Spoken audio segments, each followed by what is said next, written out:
मैं हूँ बेबी। क्या हुआ? नहीं, तुम धक्का दिया तो मुझे। धक्का? मैं नहीं पाऊंगी। मैं तुम्हारे साथ ऐसा क्यों करूंगी? कोई अपनी फियांसे के साथ ऐसा करता है? I love you baby. नहीं चाहिए तुम्हारा लव। तुमने मुझे धक्का दिया था, मैं गिरा था। मैं गिरा। डैड बचाओ। पोंकी, तुम सच में मुझे चोट पहुंचा रहे हो? नहीं, मुझे खिलाना मत प्लीज प्लीज। पोंकी, तुम मेरी तरफ देखो, मुझे भी चोट लगी है। देखो, मुझे भी चोट लगी है। ये देखो, किसी ने हम दोनों के साथ जानबूझ के ऐसा किया है पोंकी। और मुझे तो तुम्हारी फिक्र थी, इसलिए मैं तुम्हें देखने आई हूँ। तुम कैसा फील कर रहे हो? मैं बाद में बताता हूँ। मैं पोंकी,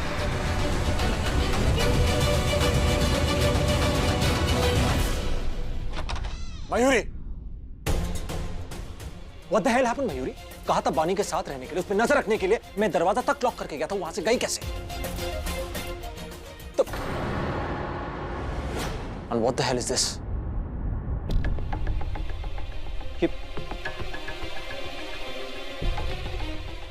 क्या वो तुम्हें चकमा देके भागी?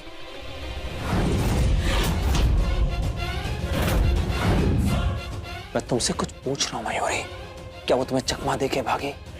यस और नो?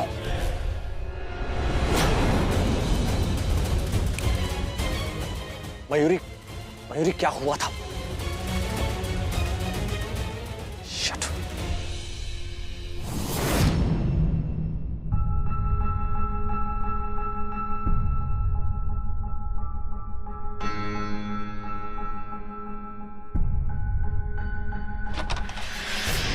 तुम बहुत ही जिद्दी और अड़ियल बीवी हो बानी।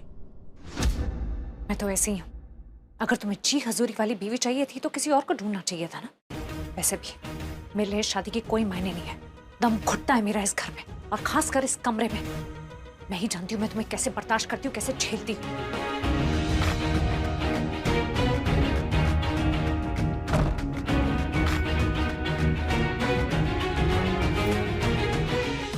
क्या हुआ? गुस्सा आ रहा है तुम्हें कि कैसे मैं मौके पे पहुंची और जय की जान बचाई? और वो तुम्हारी टाइट सिक्योरिटी का क्या हुआ? आप मुझ पे पहरा लगाया था ना तुमने, एक पत्ता ना हिलने वाली सिक्योरिटी। लेकिन इसके बावजूद मैं यहाँ से निकल गई, क्योंकि मैंने तय कर लिया था तुम्हें जो करना है तुम कर लो, लेकिन जय का कुछ नहीं बिगाड़ पाओगे। लिया मैंने फिर से उसका नाम लिया। क्या हुआ? गुस्सा आ रहा होगा तुम्हें, खून खौल रहा होगा तुम्हारा, हाथ उठाने का मन कर रहा होगा ना। उठाओ, मारो मुझे, हाथ उठाओ मुझ पे। तुम्हें मैं इतना बुरा, वो इतना अच्छा क्यों लगता है? क्योंकि तुम्हारे अंदर कोई अच्छाई नहीं है। जब से मैंने तुम्हें देखा है, जाना है, तुम्हारे अंदर सिर्फ बुराई बुराई। और वहीं जय में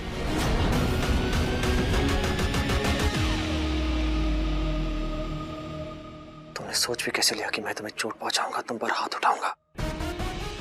ऐसा हो ही नहीं सकता। एक दिन देख लेना, मेरे बारे में तुम्हारी राय बदलेगी।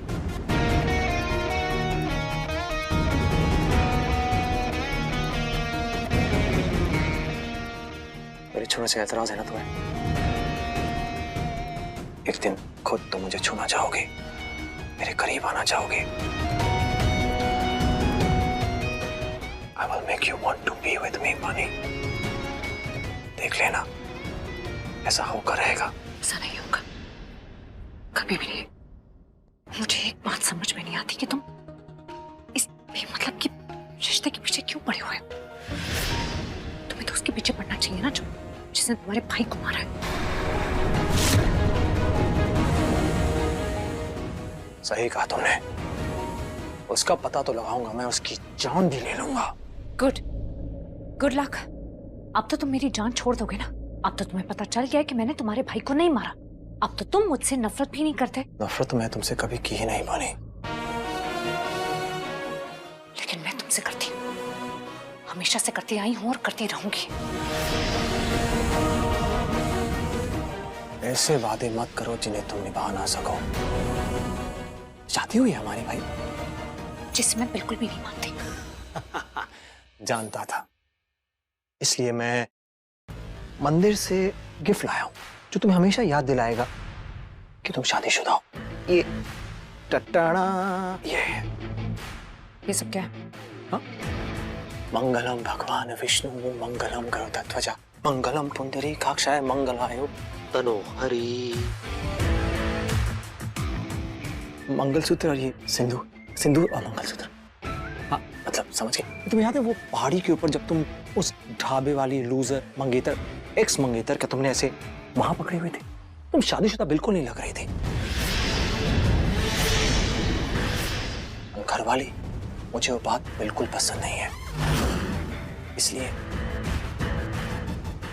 मुझे सबकी कोई जरूरत नहीं है। अब मैं हो गया तुम्हारा पूरा हक से। वो क्या कि प्यार एक तरफा होता है बट शादी नहीं। It's a two way sweetheart. अब तो मानोगे ना कि हमने इस रिश्ते में कितना प्रोग्रेस कर लिया है। हाँ देखो आज हमारे मतलब ये असली मंगलसूत्र, सिंदूर, असली शादी हो गई हमारी। और एक दिन ऐसे ही तुम सच में मुझसे प्यार कर बैठोगे। मैं तुम्हारे दिल में जो नफरत है वो खत्म हो जाएगी। ऐसा कभी भी नहीं होगा।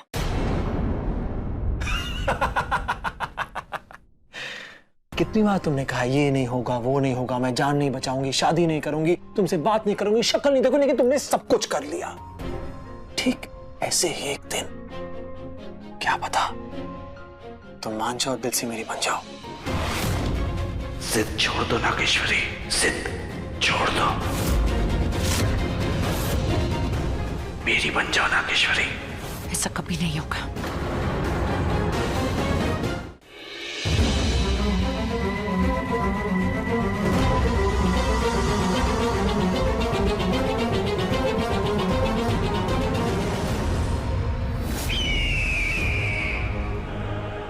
तो तुम वापस आ गए आदिनाथ? जी मार्कट शैतान, मैं आपकी सेवा में आया हूँ, आपका सेवक। तुम्हें पता है मार्काट का सेवक बनने के लिए दिल में किसी के लिए कोई लगाव नहीं होना चाहिए।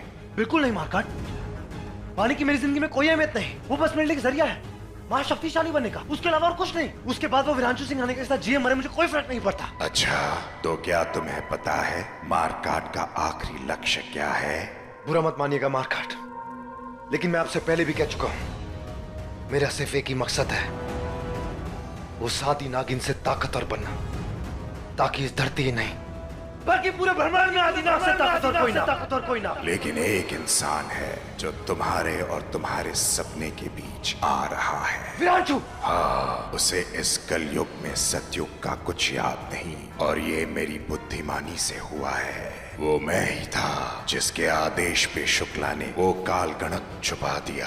आखिरी बार जब वो समय बताने वाला यंत्र बलवंत के हाथ लगा था तो वो रुक गया था, लेकिन अब वो दोबारा चल पड़ा है, जिसका पता किसी को नहीं चलेगा। लेकिन जिस दिन उस काल गणक की रेत खत्म हो जाएगी, उस दिन विरांशु को सब कुछ याद आ जाएगा, हर एक छोटे से छोटी चीज। उस वक्त वो इतना ताकतवर हो जाएगा कि उसे हराना लगभग नामुमकिन हो जाएगा। इसीलिए तुम अभी जो भी कुछ कर रहे हो उसे अगली पूर्णिमा तक पूरा कर लो। उतना ही समय है तुम्हारे पास। तो पहले ही मैं उसे मार दूंगा मार्कट। वो एक चील है, तुम एक नाग। तुम उसे एक ही सूरत में मार सकते हो। जब वो पहला हमला मुझ पर करे जानता हूं, और वो ऐसा जरूर करेगा, मैं उसे मजबूर कर दूंगा। कैसे? एनीवे, अब से तुम उस काउच पे नहीं, इस बेड पे सोगी। तुम्हारा दिमाग खराब हो गया। तुम्हें लगता है कि मैं तुम्हारे साथ ये बेड शेयर करूंगी?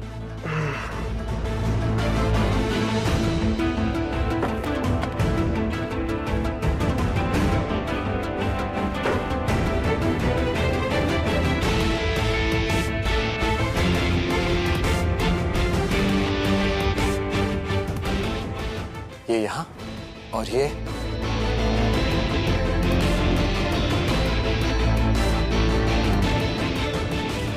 और ये यहां पर।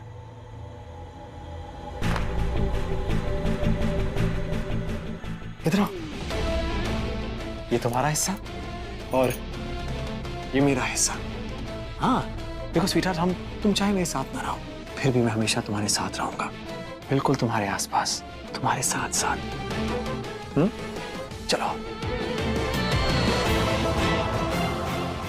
स्वीटहार्ट, मुझे पता है मैं बहुत हॉट हूँ। ऐसे गंदे नजर से देखना बंद करो।